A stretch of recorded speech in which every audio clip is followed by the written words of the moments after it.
بأن القوة التي تهدد إسرائيل تهدد أمريكا في الوقت نفسه، ولشعب إسرائيل أود أن أقول لا يساوركم الشك ولو للحظة بأننا سنتخلى عنكم، سنكون دائما إلى صفكم.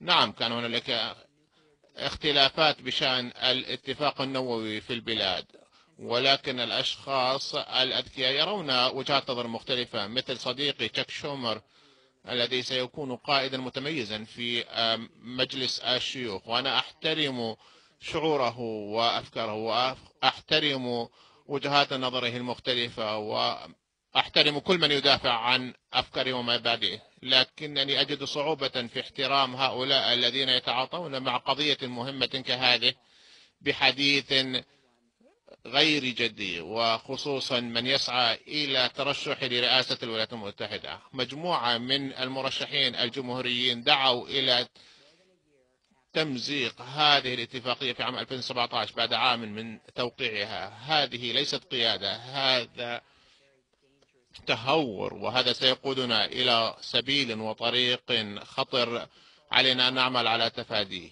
أنا أتطلع إلى حوار ومناقشة قوية خلال الحملة الرئاسية. نعم، إذا كان هناك اختلافات علينا أن نعرضها فيما يتعلق بإرسال قوات برية إلى العراق لتشارك في العمليات العسكرية، أو كما